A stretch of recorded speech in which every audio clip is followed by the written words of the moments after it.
All right, so I decided to do my topic on the significant events that led to the American Revolutionary War. I mainly did this because I think this is the main event in history that I remember the most about from like middle school. Like there's a few like names and slogans from this war that I have ingrained in my head from my old history teachers. So when I saw this was an option, I was like, yes, this one. So let's get into it. So what do you think of when you first hear American Revolutionary War? For me, personally, I think of Stamp Act, Boston Tea Party, um, Thomas Jefferson, George Washington, no taxation without representation, and then Boston Massacre, the Sons of Liberty, and then, of course, the Declaration of Independence. So,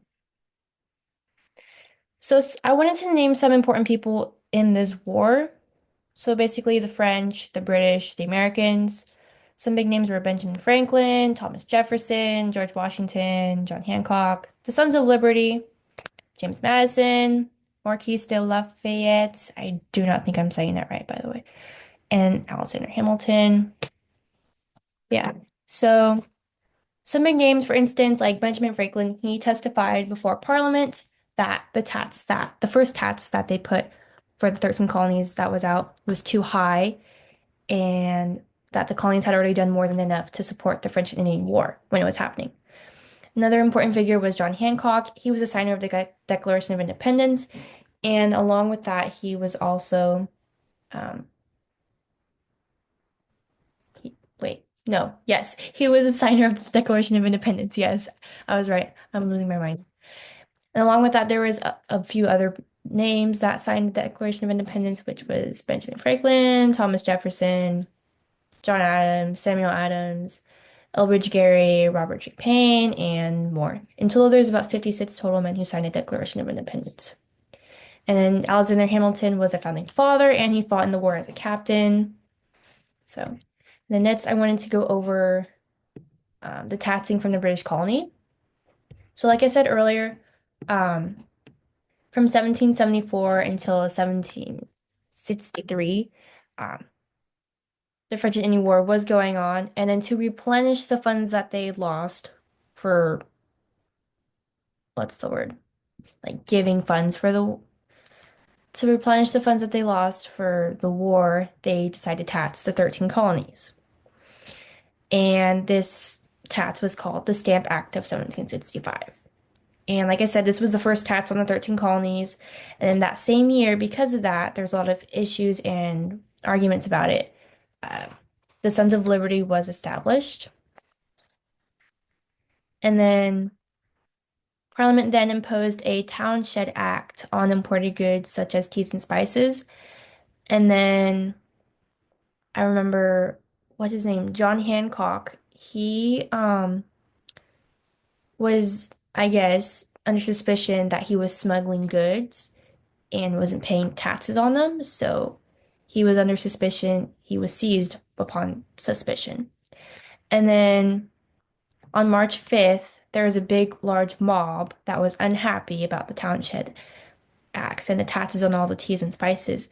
And they were protesting, and then British soldiers fired and ended up killing 5 men and 6 soldiers.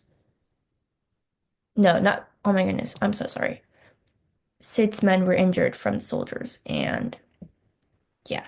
And then John Adams was there, and he had successfully defended a few soldiers and patriots like Samuel Adams used this big event to garner support for this a big independence movement from here. So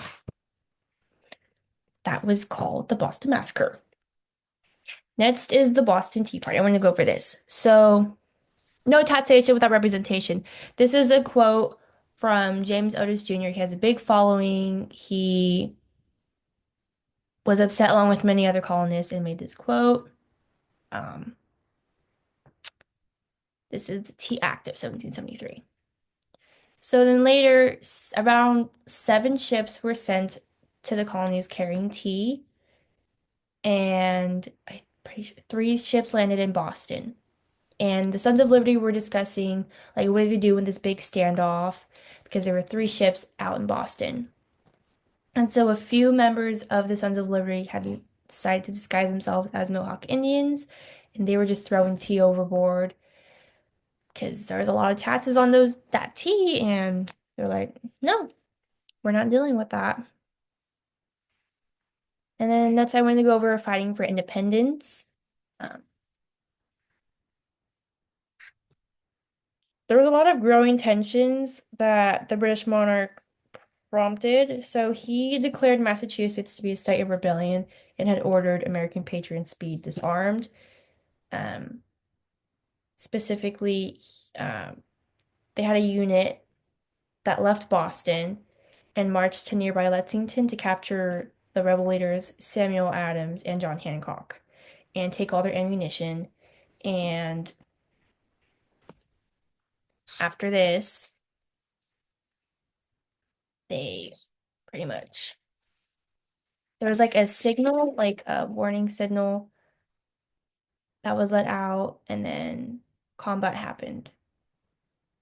And yeah, so the British initially, I didn't go over this. The British responded back to the Boston Tea Party with the Intolerable Acts. Ugh, that wasn't good. Um, and then a few big speakers. What's his name? What's his name? Captain John Parker. He uttered the phrase, "If they mean to have a war, let it begin here." And that was like the first like combat that happened. This was on April 19th of 1775. And then 2 months later, Bunker Hill happened. So Bunker Hill, uh, another thing was that during the assault by British forces, the Continental Army soldiers were steadied and they were ordered that to not fire until you see the whites of their eyes. So they're in pretty close standoff combat. Like they're pretty close. Um, yeah, 2 months later, the colonists fortified Bunker Hill in Charlestown. And then because of their lack of supplies and ammunition, the colonists were forced to withdraw from the battle. And then during this battle, Paul Revere was um no, not Paul Revere was sent on a ride from Joseph Warren, the physician, and the physician Joseph Warren was killed. And then that then led to George Washington getting leadership of the Continental Army on the Cambridge Common on July 3rd of 1775. So large cannons were transported overland to on Dorchester Heights overlooking the city, and these cannons made it impossible to penetrate the city of Boston, so the British forces withdrew. And then, before becoming a traitor, Arnold, they didn't put a last name out from when I was researching, but Arnold was a rally of the American troops. He rallied the American troops to victory at the Battle of Saratoga and encouraged Spain to join France in fighting against Britain. Declaration of Independence, important part. So basically, Congress voted to ratify the Declaration of Independence that was drafted primarily by Thomas Jefferson and prominently signed by John Hancock on July 4th, 1776. And they decided to call their new country, the 13 colonies, the United States of America. But yeah, so a government from each colony no, I'm not saying it right. From each colony, there was governments, and they picked certain individuals to sign the document, the Declaration of Independence. And yes, next I'm going to go over the end of the war. So France and George Washington had joined forces. They met up, and there was about 5,500 Frenchmen. They landed in Newport, Rhode Island.